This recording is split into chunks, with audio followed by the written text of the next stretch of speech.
Hey everyone, welcome back. Before we start today's deep dive, don't forget to like and subscribe and hit that notification bell. So today we're going deep into a region that's always in the news, the Arabian Peninsula and the Gulf Cooperation Council, the GCC. Yeah, whether you're getting ready for the UPSC exams or just curious about global affairs, this one's for you. We're talking oil geopolitics, international relations, Uh, or the whole shebang. And to guide us through it all, we have an expert who knows this region inside and out. Welcome to the show. Glad to be here. The GCC, it's really fascinating. You've got these nations trying to work together, but they've also got their own ambitions. And the region, well, it's never really quiet, is it? Right, exactly. So for anyone who's new to this, think of it like this. 6 countries, Bahrain, Kuwait, Oman, Qatar, Saudi Arabia, and the UAE, all on this peninsula. A place rich in history, culture, and, a lot of oil. That's the GCC in a nutshell. But how did this group even start? It wasn't always around, was it? No, definitely not. They didn't just decide to form a club one morning. The GCC officially started in 1981 with an agreement signed in Abu Dhabi. You got to think about the context. The Iran-Iraq war was just beginning. Everyone was on edge. So it was kind of like a safety in numbers kind of thing. Exactly. They needed to feel strong together. And it wasn't just about security either. They saw the potential for working together on the economy, on social issues. These countries, they have shared roots, but also their own unique strengths and weaknesses. Right, so they figured they could help each other out. But this isn't just a casual friendship, is it? The GCC, it's got structure, like a mini UN almost. More than almost. It's actually modeled after those big international organizations. At the Yeah. very top, you have the Supreme Council. That's where the leaders of all 6 countries meet. Makes sense. Someone's got to be in charge, right? Right. They set the big picture stuff, but of course, day to day, it's more complicated. Yeah, I can imagine. So who handles all the details? That's where the Ministerial Council comes in. It's made up of the foreign ministers from each country. They work out the specifics, make sure things actually happen. They're the gears that keep the machine running. I like that analogy, the gears. But to keep those gears turning smoothly, you need someone to grease them right. Haha, exactly. That's the Secretariat. Think of them as the GCC's HQ. They handle the day-to-day operations coordination, all the little things that keep a big group like this functioning. Okay, starting to get a clear picture of how it all works. But we were talking about security earlier. Is there like a specific part of the GCC that handles defense? Absolutely. It's probably one of the most talked about parts of the GCC, the Peninsula Shield Force, their joint military force. The idea is to have a united front against any threats from outside, like a one for all and all for one kind of deal. Wow, so not just economic cooperation, but actual soldiers ready to defend each other. I bet that adds a whole other level of complexity to their relationships, huh? You bet it does. The Peninsula Shield Force has actually been deployed a few times, and sometimes it's caused more debate than it's solved problems. But that's a deep dive for another time, maybe. The main thing to understand here is that the GCC, it's not just talk. They can and do take action both economically and militarily. Great point. And that leads us perfectly into our next question. What exactly are they trying to achieve with all this cooperation? What are the big goals of the GCC beyond just existing? Well, their goals, they're pretty ambitious. They basically want to be super integrated across every sector you can think of. Economic, social, political, even scientific and technological. Wow, so it's not just about protecting themselves. They really want to build something together. Yeah, that's the idea. A unified Gulf region where everything flows freely across borders. People, goods, ideas. And where their combined strength makes them a major player on the global stage. I'm starting to see why this is so important for anyone interested in international relations. They're really aiming high. But let's be real. How much of this is actually happening? Are they really that unified, or is it more like a dream than reality? Haha.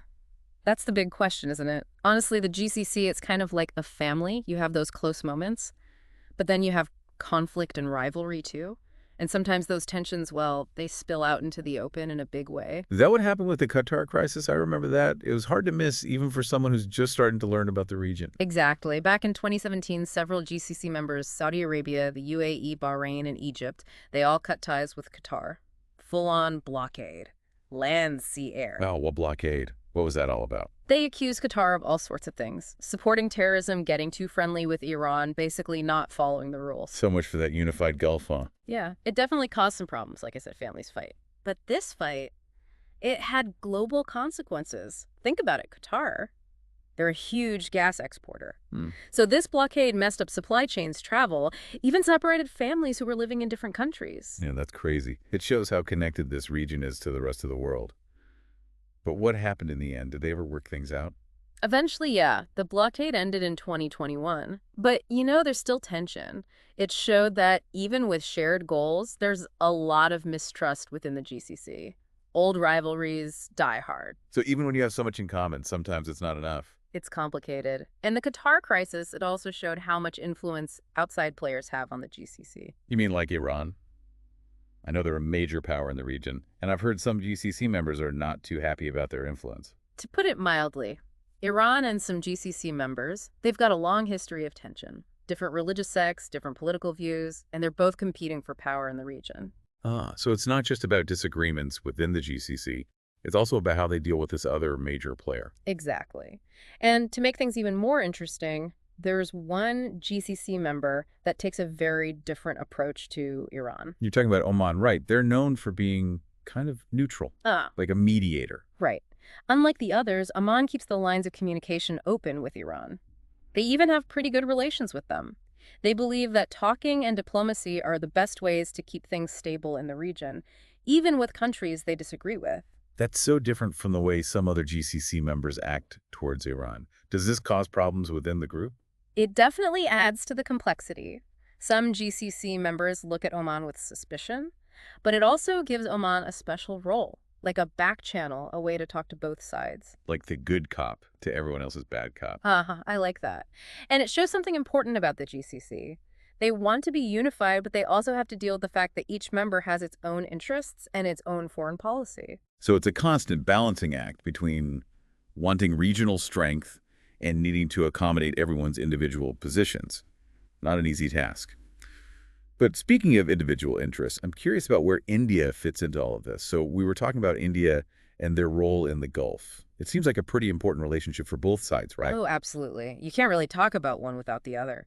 India and the GCC, they're connected in so many ways: history, trade, energy, even security. It's a pretty complex web. Yeah, let's break it down a bit. I know India needs a lot of energy to keep its economy growing. Are they pretty reliant on the GCC for that? Big time.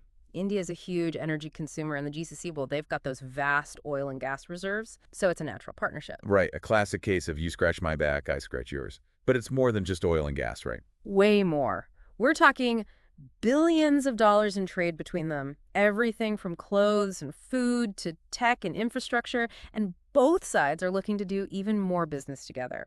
I've heard there's talk of a free trade agreement between India and the GCC. Is that actually going to happen? It's been in the works for a while now. Negotiations are still going on. It's a huge deal, so there's a lot to figure out. But both sides see it as a win-win situation. Makes sense.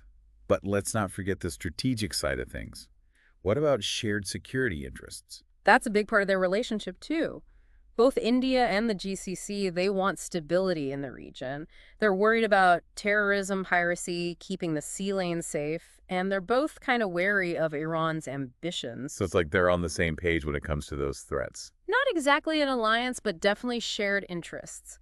Plus, India sees the GCC as a way to balance out Pakistan's influence in the region, so it gets pretty geopolitical. Oh, it's like a giant chess game.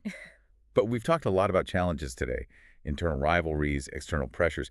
Is the GCC doing anything to adapt to all the changes happening in the world, or are they just reacting to things as they come up? That's a good question, and it really gets to the heart of whether the GCC will stay relevant in the future. One thing they're really focusing on is economic diversification. They know they can't depend on oil forever. Makes sense. The whole world is moving towards renewable energy. Yeah. The GCC must feel that pressure, too. Oh, yeah, for sure. And they're not ignoring it. They're investing a lot in other areas like tourism, technology, renewable energy, even space exploration. Space exploration, that's pretty wild. So they're serious about becoming more than just an oil block. Exactly. They want to be seen as innovators, investors, global partners. And they're putting a lot of emphasis on education and training, too, making sure their young people are ready for the future. So they're trying to future-proof themselves, basically. Yeah, that's a good way to put it. Yeah. And it's not just about the economy, either. Climate change is a huge threat to the region. So the GCC is getting more involved in global climate initiatives and investing in things like solar and wind power. Glad to hear that. It sounds like they're taking those challenges seriously. But with all these changes in ambitions, what's the big picture for the GCC going forward? Where do they see themselves in, say, 10 or 20 years? Their official goal is to become a major force for stability and prosperity in the world, a model for regional cooperation, a real player on the global stage. Ambitious. But with their resources and their location, it's not impossible, right? Definitely not. But they've got some big hurdles to overcome. The internal divisions, the pressures from Iran and other countries, the need to balance individual interests with their collective goals. All of that will shape their future. Well, this has been a fascinating deep dive into the Gulf Cooperation Council. It's been a pleasure. I hope everyone listening, especially those who are new to international relations, has learned a lot about this complex and important group of nations. I know I have. And for all of you tuning in, remember, this is just the tip of the iceberg. There's so much more to learn about the GCC. So stay curious, hit that like and subscribe button, and don't forget to click the notification bell so you don't miss our future deep dives. Until next time, keep exploring.